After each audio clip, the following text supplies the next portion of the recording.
اب آتے ہیں مختصر ترین سوالات کی طرف. یہ بھی آبجیکٹیو ٹائپ ہی ہوتے ہیں, 1 نمبر کے آتے ہیں. ان میں پہلا سوال ہے عرفان صدیقی کا انتقال کس مرض کی وجہ سے ہوا؟ آنسر اس کا برین ٹیومر کے مرض کی وجہ سے. مختصر ترین سوالات یعنی کہ ویری شارٹ جو ہوتے ہیں وہ اکثر آبجیکٹیو میں ہی انکلوڈ کیے جاتے ہیں اور آبجیکٹیو بنا کر کے ہی اس سے کوشچنس آتے ہیں.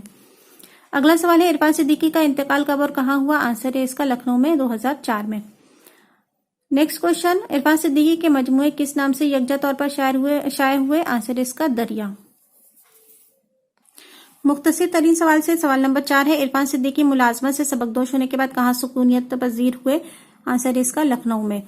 سوال نمبر 5 ہے عرفان صدیقی نے کالیداس کے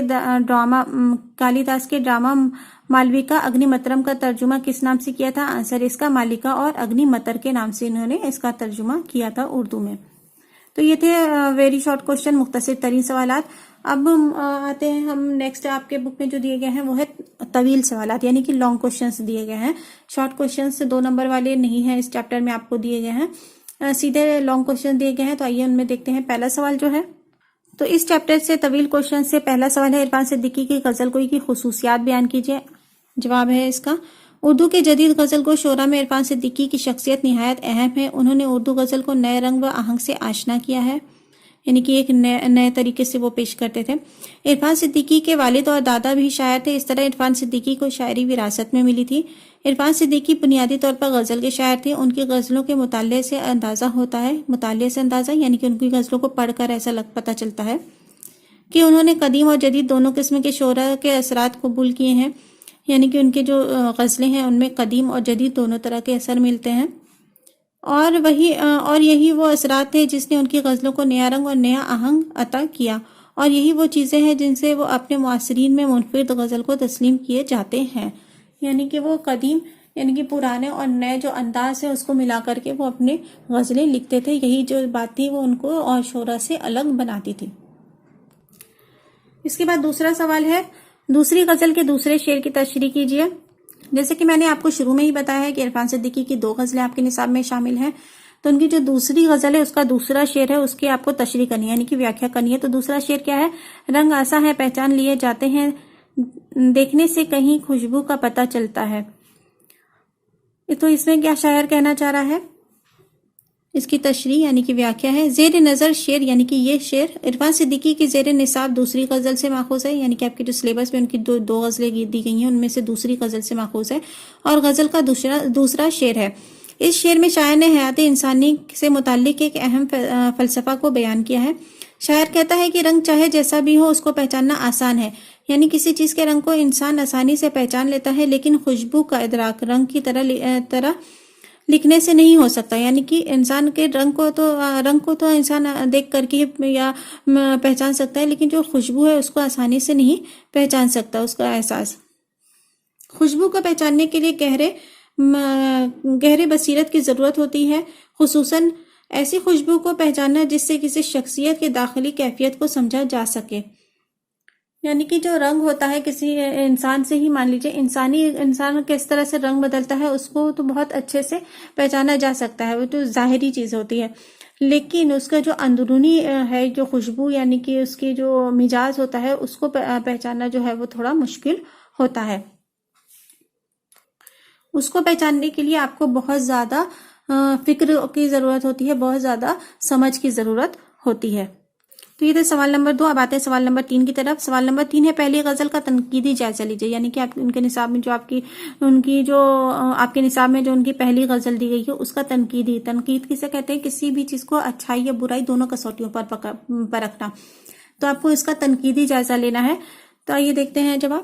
عرفان صدیقی کی پہلی غزل زیر نصاب غزل ایک خوبصورت غزل ہے, یعنی کہ ان کی جو پہلی غزل ہے آپ کے زیر نصاب یعنی کہ آپ کے سلیبس میں وہ ایک بہت ہی زیادہ خوبصورت غزل ہے. یہ فن کے اعتبار سے تو ایک غزل ہے, لیکن فکر کے اعتبار سے اسے حمد کے زمرے میں رکھنا چاہیے. یعنی کہ یہ تو ہے ایک غزل, لیکن یہ حمد اس کو بھی کہا جا سکتا ہے, کیونکہ اس کے ہر شعر میں جو اللہ تعالیٰ کی یا خدا کی عظمت کا جو ہے وہ بیان کیا گیا ہے. اس لیے کہ اس غزل کے ہر شعر میں خدا کی تعریف بیان کی گئی ہے. چنانچہ شاعر کہتا ہے کہ معجزہ بنانے والے لاٹھی اور اس کے ہاتھ سب اسی کے دست قدرت میں ہے. اور گہرے سمندروں میں ہم اسی کی قدرتوں کے سہارے سفر کر سکتے ہیں. یعنی کہ ان کی جو یہ پہلی غزل ہے اس کو ایک حمد کی کیٹیگری میں، زمرے یعنی کہ کیٹیگری میں بھی ہم رکھ سکتے ہیں، کیونکہ حمد کا کیا مطلب ہوتا ہے؟ خدا کی تعریف کرنا. تو ان کے اس غزل میں کہ ہر شعر میں، لگ بھگ سبھی شعر میں خدا کی جو ہے وہ تعریف یا ان کے خدا کی قدرت کو بیان کیا گیا ہے. غزل کے دوسرے شعر میں شاعر نے محبوب سے مخاطب ہو کر کہا ہے کہ اے میرے اعتبار کی آنکھیں، تیرا یقین بھی حقیقت میں پر مبنی ہے کہ رات کے فصل سے آگے بھی سب کچھ اور قادر مطلق کا ہے. میدان جنگ میں بھی جب مجاہدین لڑ رہے ہوتے ہیں تو وہ صرف اپنا فرض ادا کرتے ہیں، ورنہ تلوار بھی خدا کے دست قدرت میں ہے اور تلوار سے کٹنے والی گردن بھی خدا ہی کی امانت ہے. یعنی کہ اس میں وہ خدا کا ذکر کر رہے ہیں اپنے محبوب کو. پہلے تو دوسرے شعر میں انہوں نے اپنے محبوب کو مخاطب کیا ہے کہ تم کو ایسا لگ رہا ہے کہ سب تمہاری ہی وجہ سے ہے، لیکن ایسا نہیں ہے. اس کے آگے وہ کہتے ہیں آگے کے شعر میں کہ سب کچھ خدا سے ہی ہوتا ہے. یعنی کہ میدان جنگ میں جو لڑنے والے ہیں وہ بھی خدا کی مرضی سے ہی جنگ ہو رہی ہوتی ہے، اور جو مرنے والے ہوتے ہیں، مارنے والے بھی خدا کی مرضی سے مارتے ہیں، اور مرنے والے پر بھی خدا کی ہی مرضی ہوتی ہے.